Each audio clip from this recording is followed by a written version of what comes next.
Glad to be here. Four married children, 11 grandchildren. Thank you. Let's not forget the grandchildren. Amen. Oh, man. They're a blessing. Thank God they go home, though, after a while. Right? My mother's here, and her friend, I think, and my sister. And so I have to behave myself tonight. You know, Mom's here. Oh, boy. Well, yes, I was saved here 40 years ago tomorrow, right there. The old altars. And I'll never forget, I got to tell you this. I tell you how they carried me back to the first pew, literally. I was disoriented, and two fellows had to get under both my arms and take me back to the first pew. I had no idea where I was at and what happened. But I have had no doubt since then till today that Jesus saved me. I walked that same Sunday, I walked out the back to my car and just got saved. And Laura and I did, by the way. She went out over here. I walked out to my car, and the devil, as it were, not literally now, he perched up on my shoulder. And I did one of those. Spoke to my conscience. Am I okay there? Not literally, but and said to me, not literally now. I'm not goofy. What just happened in there never happened. I mean, the moment I left church, walking out in the parking lot to my car, the devil, as it were, he speaking in my left ear, telling me that you didn't get saved. It didn't happen. So what'd you do, Brother Faulk? I knocked him off. Amen. I knocked him off.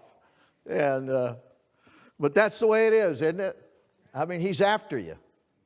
As soon as Pharaoh released Israel, he was in pursuit, chasing them down. Reluctant to release them, chasing them down to destroy them. I'm telling you for sure. And that's the way it is in the Christian life. Well, I'm glad to be here. Thanks for having me. It's a joy to be here. I want you to turn to 1 Samuel 17 tonight. 1 Samuel 17, the account of David and Goliath. I know it's familiar, but I want you to go there. We'll read it together, and I got a few comments to make. And then we can go eat. Right? I'm telling you. If we do something well, it's eating. Now, in my church, you don't do this here. Back home, we have a lobster fest. I'm driving you crazy now. I'm telling you. I don't even want to talk about it. It'll drive you nuts. You won't hear a thing I say tonight. We do a whole lot of eating. 1 Samuel 17, we're going to talk tonight about defeating our foes, our giants, facing our giants. Look at verse 2. Saul and the men of Israel were gathered together and pitched by the valley of Elah and set the battle in array against the Philistines. And the Philistines stood on a mountain on one side, and Israel stood on a mountain on the other side, and there was a valley between them. And there went out a champion out of the camp of the Philistines named Goliath of Gath, whose height was 6 cubits and a span. He was probably 7 foot taller than I am. You know, 18 times 6, 108 inches, plus 9 divided, that's 117 divided by 12. I'm just showing off here. I taught math for a few years. Anyway, he was, according to, if a cubit is 18 inches, he's 9 foot 9 inches tall. 9 foot 9. He's a big man. His coat of mail probably weighed what I weighed 15 years ago. 150 pounds. No question about it. He had a helmet of brass upon his head, and he was armed with a coat of mail. There it is. The weight of the coat was 5,000 shekels of brass, over 100 pounds. And he had greaves of brass upon his legs, and a target of brass between his shoulders. And the staff of his spear was like a weaver's beam, and his spear's head weighed 600 shekels, bowling ball. And one bearing a shield went before him. And he stood and cried unto the armies of Israel and said unto them, Why are ye come out to set your battle in array? Am not I a Philistine? And ye servants to Saul, choose you a man of you, and let him come down to me. If he be able to fight with me and to kill me, then we will be your servants. But if I prevail against him and kill him, then shall ye be our servants and serve us. The Philistine said, I defy the armies of Israel this day. Give me a man that we may fight together. When Saul and all Israel heard those words of the Philistine, they were dismayed and greatly afraid. And David was the son of the Ephrathite of Bethlehem, Judah, whose name was Jesse, and he had 8 sons, and the man went among men for an old man in the days of Saul. And the 3 eldest sons of Jesse went and followed Saul to battle, and the names of his 3 sons that went to the battle were Eliab, the firstborn, the next unto him Abinadab, and the third Shammah. And David was the youngest, and the 3 eldest followed Saul. But David went and returned from Saul to feed his father's sheep at Bethlehem. And the Philistine drew morning and evening and presented himself 40 days. And Jesse said unto David his son, Take now for thy brethren an ephah of this parched corn and these 10 loaves, and run to the camp to thy brethren. And carry these 10 cheeses unto the captain of their 1,000, and look how thy brethren fare, and take their pledge. Now Saul and they and all the men of Israel were in the valley of Elah, fighting with the Philistine. And David rose up early in the morning, left the sheep with the keeper, and took and went as Jesse had commanded him. That's important right there. He was sent by his father, commanded by his father, to take food to his brothers and others, and to return with a report of the welfare of the battle. Israel and the Philistines, verse 28, had put the battle in array against army, and David left his carriage in the hand of the keeper of the carriage, and ran into the army, and came and saluted his brethren. And as he talked with them, behold, there came up the champion of the Philistine of Gath, Goliath by name, out of the armies of the Philistines, and spake according to the same words, and David heard them. And all the men of Israel, when they saw the man, fled from him and were sore afraid. And I don't think that's an accident, but here, in verse 11 and 12, it indicates that Israel was afraid. Fear will never slay a giant. Fear will never experience victory. Fear is sidelined. And the Bible says that God has not given us the spirit of fear, but love, power, and a sound mind. And I've always taught that the love of God, the power of God, and the mind of God are our resources to combat fear. Fear. It's not coincidental, accidental, that it's mentioned twice in the text. Verse 11 and verse 24. It says they were greatly afraid. And verse 24, they were sore afraid and immobilized. The devil would like nothing more than to immobilize the church and keep us from moving forward for the Lord. And the men of Israel said, Have ye seen this man that has come up surely to defy Israel? Is he come up? And it shall be that the man who killeth him, the king will enrich him with great riches, and he will give him his daughter, and make his father's house free in Israel. David spake to the men that stood by him, saying, What shall be done to the man that killeth the Philistine, and taketh away the reproach from Israel? For who is this uncircumcised Philistine, that he should defy the armies of the living God? And the people answered him after this manner, saying, So shall it be done to the man that killeth him. Eliab, his eldest brother, heard what he spake unto the men.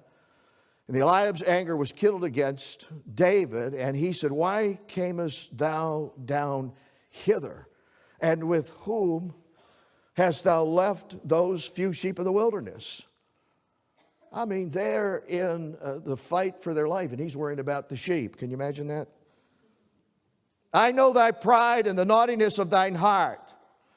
For thou art come down that thou mightest see the battle. And David said, what have I now done? Is there not a cause? And he turned from him toward another and spake after the same manner. And the people answered him again after the former manner. And when the words were heard which David spake, they rehearsed them before Saul.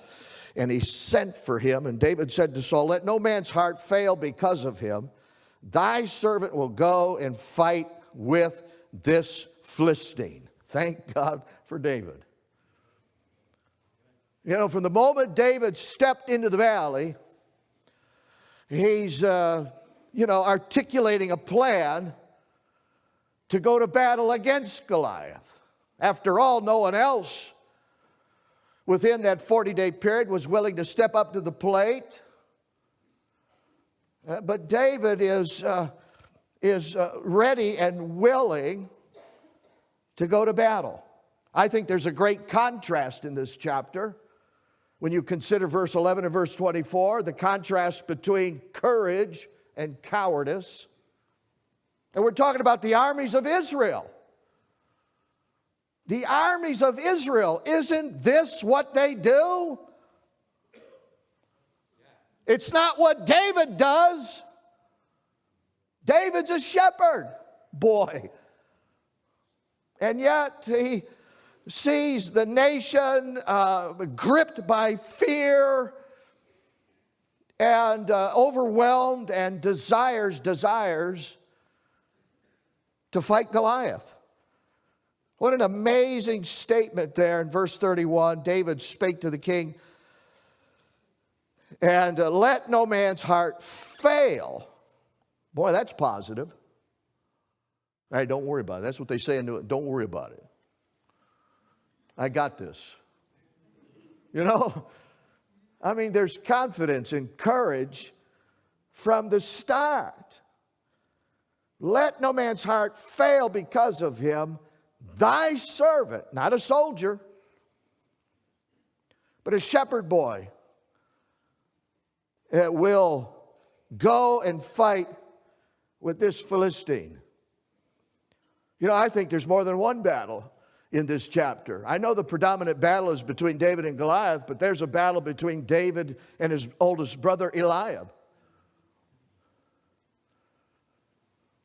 You know, a battle between faith and fear.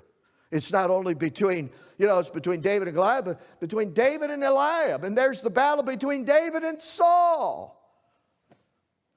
And Saul said to David in verse 33, thou art not able to go against the Philistine to fight with him.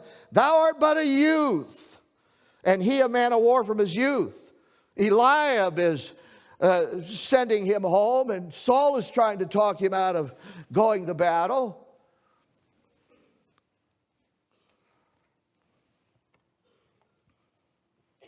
Fear always opposes faith.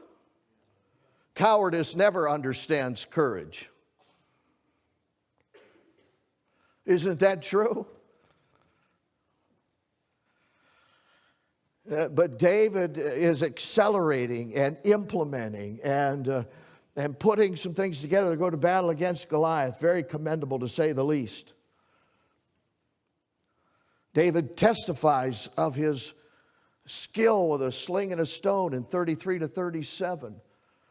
Because Saul wants to outfit David with his armor. But David has not proved Saul's armor, because David is not a soldier. But David was good with the sling and stone, was he not? He killed a bear and a lion while tending to the family's livestock. And he rehearses his skill in verses 33 to 30. Goliath is an enemy of God's people whose only desire is to defy, demoralize, and defeat. And today we don't face, as David did, a Goliath.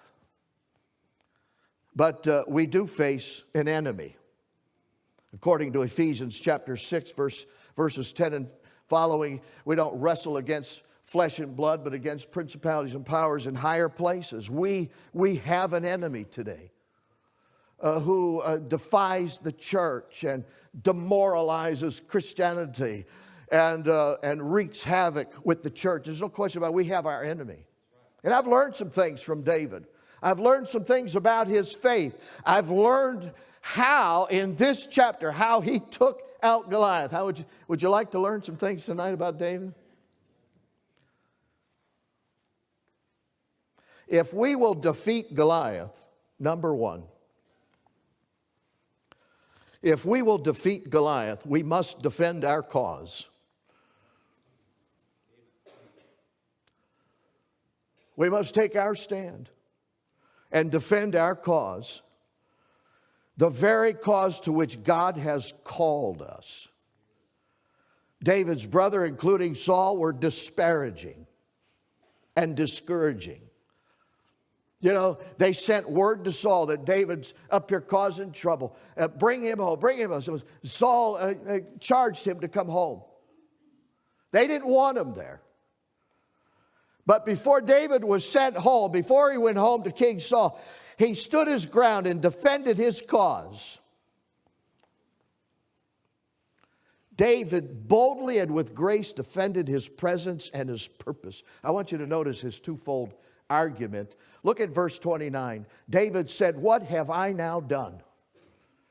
In other words, what wrong have I done for which I am chastised? What wrong have I done for which to be sent home? Fear seems to be the accepted thing in this chapter. While David's love and his loyalty and his courage is being indignantly addressed. I mean, the young man who has faith and courage is being attacked and sent home. It seems like in the chapter, fear is the accepted thing. But the truth is, it's not acceptable. It doesn't win victories. It doesn't take out our enemy. David stood there and defended his cause. What wrong have I done? For what reason am I being sent home? Perhaps Eliab has not forgotten David for being preferred before him in the day when Samuel visited the house of Jesse. Turn back to chapter 16 and look with me at verse 6, if you please. Perhaps Eliab is a little testy in the chapter towards David because Eliab has not forgotten that David was preferred before him when Samuel came to the house of Jesse to anoint Saul's successor.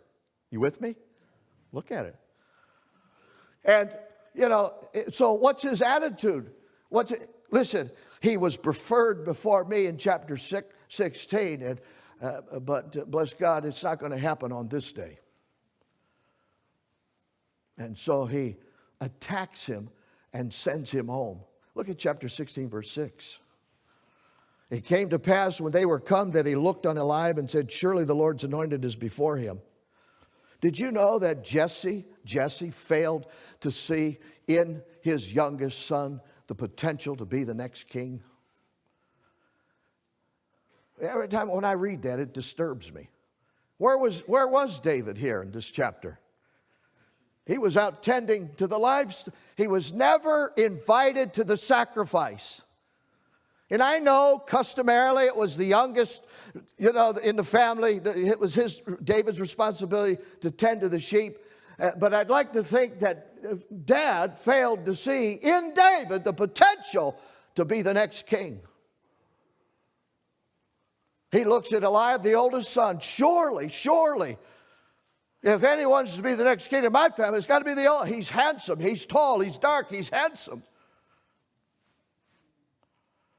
He's got military skills. He's been to battle. He's got experience. But God has denied him.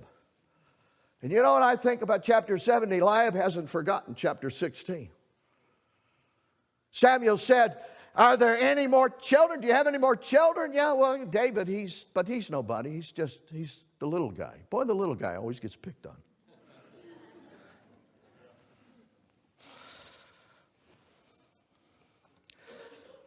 The Lord said unto Samuel, verse 7, look not on his countenance or the height of his stature. And that's where I think Jesse made his mistake. He measured up the worth of his oldest son by what he looked like on the outside. And so he was rebuked. God doesn't look outwardly when he wants someone to sit on Israel's throne. He doesn't look outward. He looks inwardly at the heart. Right?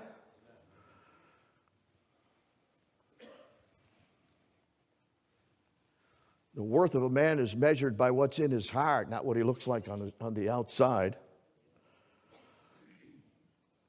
Don't look on the height of his stature. Look what it says. I've refused him. And I think Eliab took that right into chapter 7. Listen, David was preferred before me when Samuel came to the house. And bless God, it's not going to happen again. Fool me once, shame on you. Fool me twice, shame on me. It's not going to happen. And I think it stuck with him. And I think that's why he got a little indignant, accusing David of being naughty. What have I done? What wrong have I done to be sent home? Well, David he's done absolutely nothing. And then the second part of the argument is there not a cause? Listen, I'm here on purpose. If you got a problem, take it up with Daddy. What wrong have I done? What constitutes this attitude? Why are you so angry? Why are you calling for the king and to send me home? What wrong have I done? Is there not a cause? Listen, I'm here because my Father sent me. Listen, if we will defeat Goliath, we must defend our cause. The very cause to which God has called us. And when the devil is chasing us down, we're not to tuck tail and run. We're to stand our ground and defend our rights, scripturally and constitutionally, to have church. Amen? You hear it, right? Is there not a cause for coming to the camp upon being sent by my father? Verses 17 and 18. He just left his father being ordered to take food and provisions to his brothers and others and bring back a report about the welfare of the battle. I'm here on purpose. And David stood his ground. And by the way, David didn't develop the spirit that his brother had. David was gracious in his defense for the very reason why he was there. And I've learned that this is what we must do as a church in the 21st century. We're not to be easily run off, but to stand our ground and defend the very cause to which God has called us on Tiedemann Road in Brooklyn, Ohio. David did not retaliate, nor did David retreat. David's defense, his stand was very gracious. And God help us to defend our biblical right, our constitutional rights to express our faith. That's how you take out the Goliaths.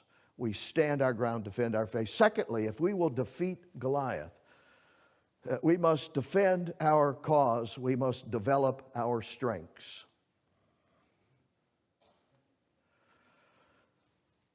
Develop our strengths. I read an article entitled 10 of the Greatest Battle Tactics. And number 8 on the list of the 10 was deception. To work, deception has to establish significant doubt in the minds of the enemy so that they alter their plans. Did you know, in my opinion, Goliath thought that David had two sticks in his hands. That knowingly or unknowingly, David dismantled Goliath. And you're looking at me funny. Look at verse 40. Look at verse 40. David had a staff in one hand and the sling in the other, right? But that's not what Goliath saw. Correct me if I'm wrong. Look at verse 40. And he took his staff in his hand and chose him 5 smooth stones out of the brook and put them in a shepherd's bag, which he had even in a script. And his sling was in his hand, and he drew near to the Philistine. Right? Staff in one hand, sling in the other. Would you agree with that? All right, look at verse number 43. Philistine said unto David, Am I a dog that thou comest to me with staves, plural? You know what a stave is? A stick. You know, Goliath is he's dismantled. He's taken by surprise because David is not outfitted with military armor. He has no defensive, offensive weaponry. He looks like a shepherd boy. And it appears to me, though David had a staff in one hand, sling in the other, it appears to me that Goliath saw staves, sticks. Am I a dog? You know what? Am I a dog? You know what they did to dog? They hit the dogs with the sticks. That's why he made that comment. That thou comest to me with staves, and the Philistine cursed David by his gods, never mentioned the sling or a weapon. At Goliath, and you could study this, Goliath was taken off guard. He let his guard down. And David did not oppose a threat. I mean, am I a dog? Have you come to whip me? He's mocking David.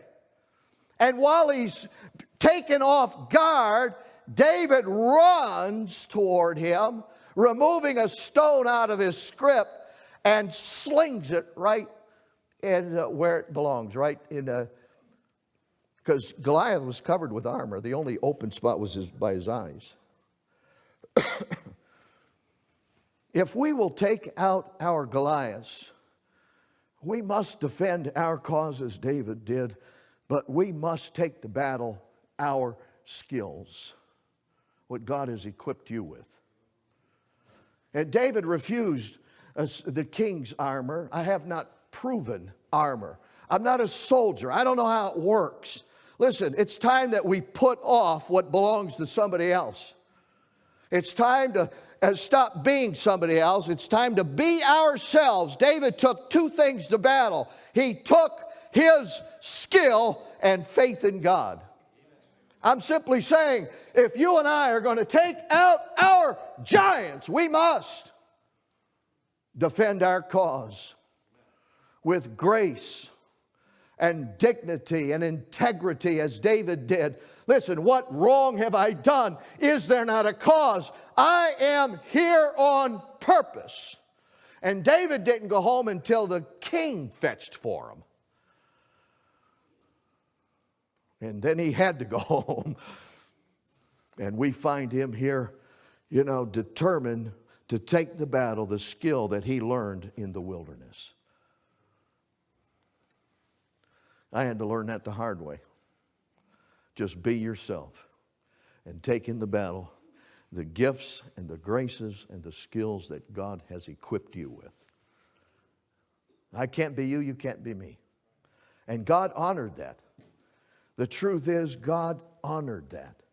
That 4th thing, the 10 greatest battle tactics, number 4 on the list was shock action. And I honestly believe Goliath was taken by surprise. He was, shocked to find a stone in his forehead.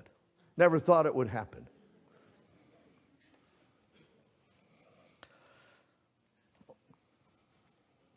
Little did Goliath know that David was prepared to use a sling. David mastered the sling and the stone in the wilderness to protect the livestock at home.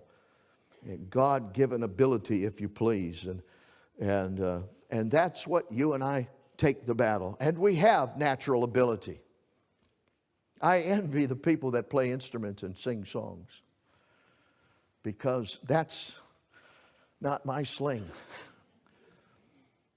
God has gifted each of us uniquely. We have natural ability, birth ability, natural abilities from birth, if you please. And then at salvation, God imparts spiritual gifts. And it's our job to find out who we are and what we're good at doing, and use those gifts and graces in the local church for the glory of God. Listen, we don't take to battle that which belongs to somebody else. And look at verse 39 is where it's at, I think. Verse 39, chapter 17, verse 39. David girded his sword upon his armor, and he essayed to go, for he had not proved it. And David said unto Saul, I cannot go with these, for I have not proved them. And David put them off, choosing to take to battle his own skill. We must defend our cause, develop our strengths. Number 3, if we will defeat Goliath, we must depend on the name of the Lord. You know what I like about this chapter the most? Look at verse 40, if you please. 40. He took his staff in his hand, chose 5 smooth stones out of the brook, and put them in his shepherd's bag which he had, even in a scrip, and his sling was in his hand, and drew near to the Philistine. The Philistine came on, drew near unto David, and the man that bare the shield went before him. When the Philistine looked about and saw David, was disdained, for he was a youth and ruddy and of a fair countenance. The Philistine said unto David, Am I a dog? We read that before. And the Philistine said to David, Come to me, and I will give thy flesh unto the fowls of the air, to the beasts of the field. Then David said to the Philistine, Come to me, and I will give thy flesh unto the fowls of the air, and to the beasts of the field. Then said David, Thou comest to me with sword and with spear. David knew that Goliath was outfitted with at least 3 weapons. But I come to thee in the name of the Lord of hosts. You know, the honest truth is, David took out Goliath not with sling and stone, but he took out Goliath in the name of the Lord. Yes, we have God-given abilities and various skills, but if we will take out our giants, it'll be done in the name of the Lord. We must depend on the Lord, not by might nor by power, but by my Spirit, saith the Lord of hosts. Number 4, if we will defeat Goliath, we must demand victory. This is where we're weak sometimes. David demanded victory. He called it, demanded victory. I love what he said in verse 46. This day,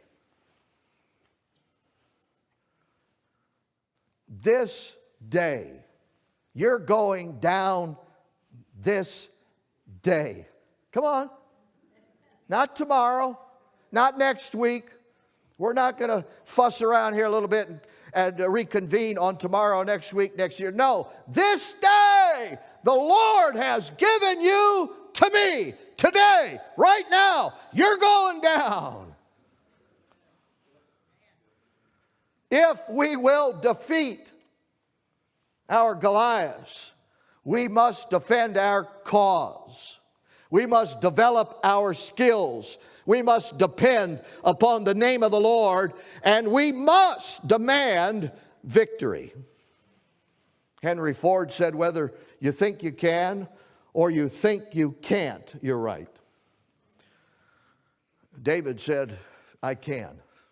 This day will the Lord deliver thee into mine hand. I will smite thee and take thine head from thee, and give the carcass of the hosts of Philistines this day unto the fowls of the air, to the wild beasts of the earth, that all the earth may know that there's a God in Israel. On this day, it reminds me what Elijah said in 1 Kings 18. He said, Lord God of Abraham, Isaac, and of Israel, let it be known this day that thou art God in Israel. In other words, Elijah knew after his 36-word prayer that the fire would come down on this day, this very day, and consume the sacrifice. We fail to have answers to prayer because we don't expect answers to prayer. We fail to lead a soul to Christ because we don't expect to lead a soul to Christ. But the Bible says, they that sow in tears shall reap in joy. He that goeth forth and weepeth bearing praise shall doubtless come again. Doubtless come again. We can go in the power of God, claiming His promise and demanding victory. There's no question about it. We fail to have revival because we don't expect revival. We live in that day, right now, today. Honestly, if the truth were known, we don't expect revival. We don't think it'll ever come. Leonard Ravenhill said, as long as we are content to live without revival, we will. Listen, David expected victory. This day, big boy, you're going down. Today. I'd like to live like that, huh? This day. And that's a challenge to pastors. On this Sunday, people are going to get saved. On this day, people are going to walk the aisle for baptism and church membership. When today, this day, big boy, you're going down. This day will the Lord deliver thee into mine hand, and I will smite you and take off your head and feed your body to the birds of the air. On this day, bless God, demanded victory.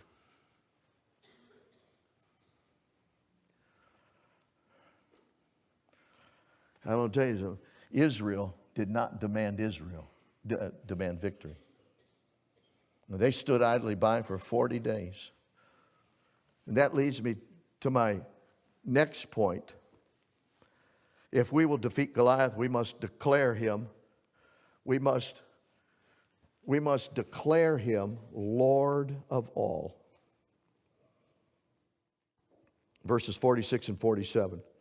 This day will the Lord deliver thee into mine hand, that all the earth may know that there's a God in Israel.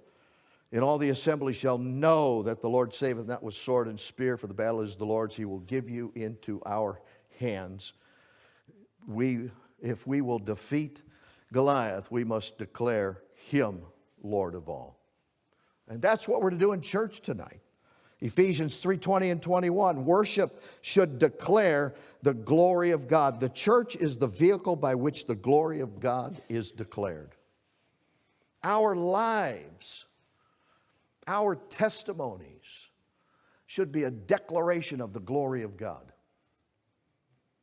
Our labor for the Lord ought to declare the glory and power of God, as well as church tonight. And that's what David is saying right here in the text. If we will defeat Goliath, we must declare him Lord of all, that all the earth may know that there's a God in heaven. Psalm 19:1 says, the heavens declare the glory of God, and the firmament showeth his handiwork. The church should do no less today. The glory of God is on display in 1 Samuel 17. Do you have giants in your life? Obstacles, hindrances, impediments. Enemy, taunting, defying, harassing, discouraging. That we're to be more than conquerors through him that loved us. Greater is he that is in you than he that is in the world. We can overcome our foes and our enemies and temptation. We can live victorious for God in the 21st century. It's possible today to live victorious for the Lord in the 21st century. We can take out our enemies. We can overcome temptation. Let's defend our cause. Let's develop our skills. Let's depend on the name of the Lord. Let's demand victory. And let's declare Him Lord of all. Those are some things that David did in this chapter. That's how David took out his foe. God help us to do it tonight. Let's